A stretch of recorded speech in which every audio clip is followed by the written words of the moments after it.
नमस्कार दोस्तों, शुक्रिया आप सभी साथियों का यहाँ उपस्थित होने के लिए।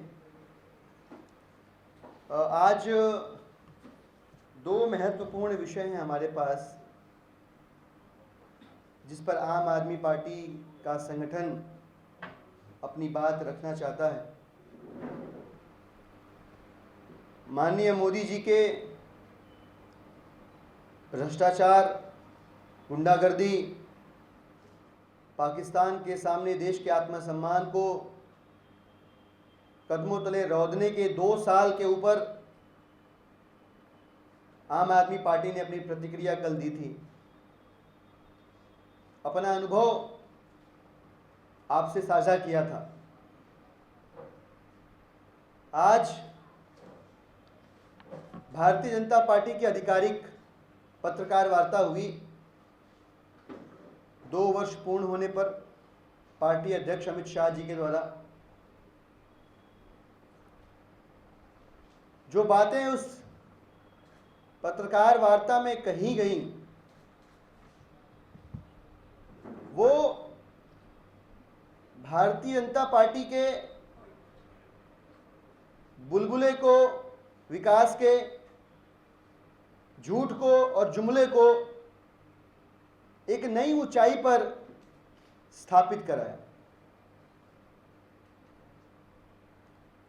प्रश्नों के जवाब के रूप में, वो भी तब जब प्रश्न आपको असहज करते हो, चुभते हो। जब पूछा गया राम मंदिर, समान नागरिक संहिता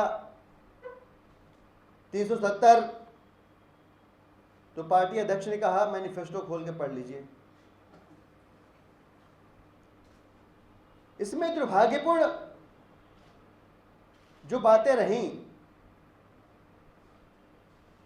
उसके ऊपर हम आपसे कुछ साझा करना चाहते हैं। आप सबने भी उनकी पत्रकार वार्ता देखी होगी। पत्रकार वार्ता इतनी लुभावनी थी कि ऐसा जान पड़ता था कि इस देश को जो सपनों की सरकार चाहिए वो सरकार यही है। और पूर्ण आत्मविश्वास के साथ झूठ को धोखे की थाली में परोसा गया। कहा गया कि भारतीय जनता पार्टी की जो सरकार है उस सरकार पे भ्रष्टाचार के एक भी आरोप नहीं। माननीय मोदी जी तो विदेशों में रहते हैं अक्सर। पार्टी अध्यक्ष जी का प्रवास भारत में रहता है।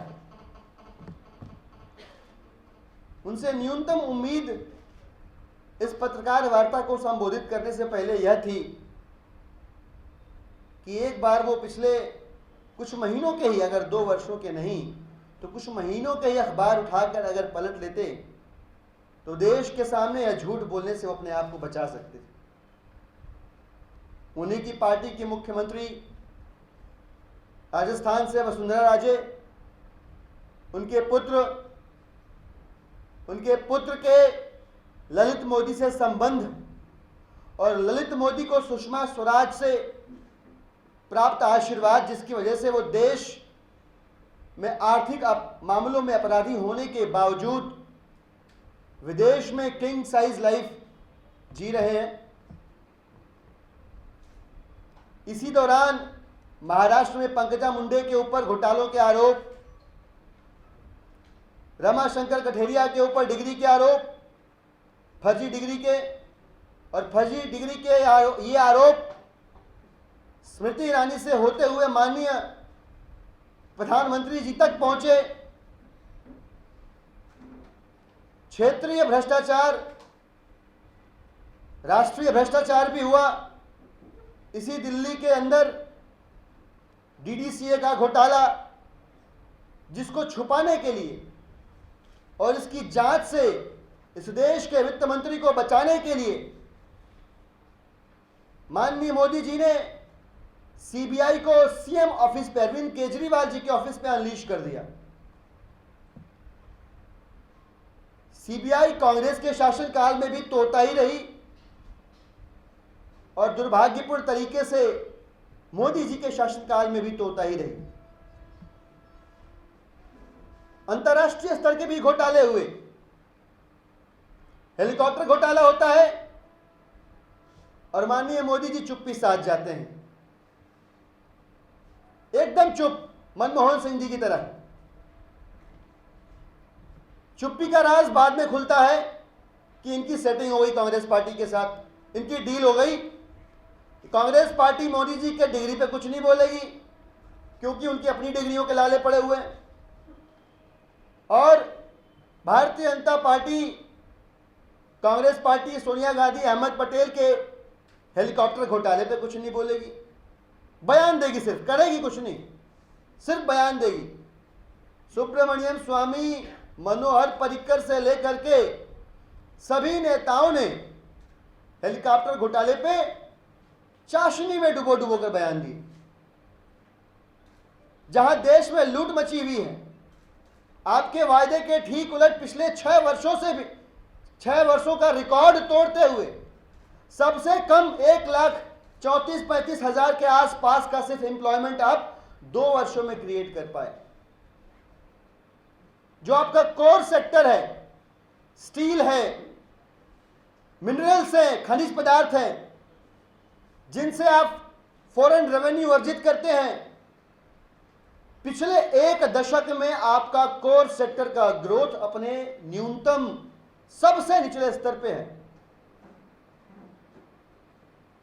डॉलर को तो आपने पंख लगाई दिए हैं, तो आप कौन से छद्म विकास का पर्व मना रहे हैं, सोचने वाली बात है। विज्ञापन इतने बड़े बड़े छपवाए, बहुत हुआ नारी परिवार, अब की बार मोदी सरकार, और आप ही के मंत्रिमंडल को सुशोभित करने वाले राजस्थान के अंदर भगोड़ा घोषित हो चुके निहाल चंद जी आपके मंत्रिमंडल की शोभा बढ़ाते हैं। आपके सांसद साक्षी महाराज लड़कियों की पैंट उतरवाते हैं सरेआम। आपसे इस देश का युवा रोजगार की उम्मीद करके निराश हुआ। इस देश का व्यापारी वर्ग व्यापार के बढ़ने की उम्मीद करके आपसे नाराज हुआ, दुखी हुआ। चाहे वो छोटा व्यापारी हो, चाहे वो बड़ा व्यापारी हो, इस देश की महिलाएं आपसे सुरक्षा की उम्मीद करके निराश हुई। तो भ्रष्टाचार, गुंडागर्दी और निराशा। देशभक्ति की जब बात आती है, आप पहली कतार में खड़े होते हैं, झंडा पकड़ के, भगवा वाला। आप के मंत्रिमंडल, आपके राज्य में, महाराष्ट्र में एक मंत्री हैं खड़से साहब, डी कंपनी से उनके फोन पे कॉल आते हैं। मतलब सब तो सब भारतीय जनता पार्टी के नेताओं के भी डी गैंग से संबंध होंगे, यह बात पता चलने के बाद भी अपने आप को राष्ट्रवादियों की कतार में सबसे आगे रखने वाले जो भारतीय जनता पार्टी के नेता हैं, इस समय ऑस्ट्रिच मोड में हैं। उपलब्धियां आपकी हैं। उपलब्धियां ये हैं कि 2 वर्षों में आपने प्राइम मिनिस्टर ऑफिस को एक बेहतरीन इंटरनेशनल ट्रैवल एजेंसी में कन्वर्ट करके रख दिया। शानदार काम हो रहा है वहां पे, पासपोर्ट के पन्नों पर ठप्पा लगाने का।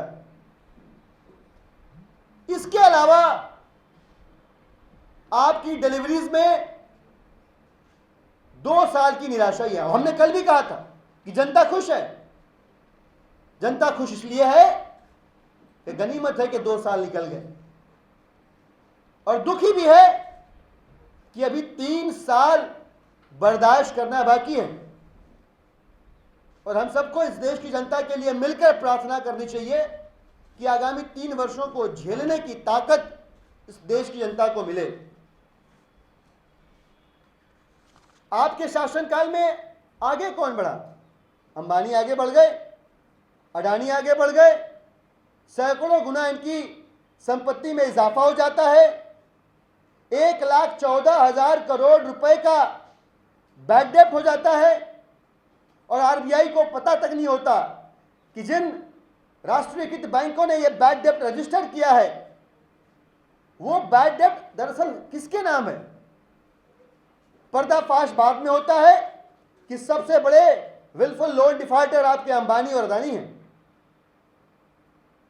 आपके राज्य में जहां किसान 10,000, 20,000, 50,000 के लोन न चुका पाने की वजह से अपनी जान दे देता है, वहां आपके सरकार के आशीर्वाद से ललित मोदी तो पहला था, इसके बाद विजय माल्या 9,000 करोड़ रुपए लूटकर इस देश से आपकी शय पर चंपत हो जाता। और आप क्या कर रहे होते हैं? आप इस देश को पत्रकार वार्ताओं के जरिए दिलासा दे रहे होते हैं कि 3 साल बाकी है। अमित शाह जी, जब आप कह रहे थे 3 साल बाकी हैं, ऐसा लग रहा था कि आप धमकी दे रहे हो कि 2 साल तुमको मजा चखाया, 3 साल अभी बाकी हैं, छोड़ेंगे नहीं तुमको।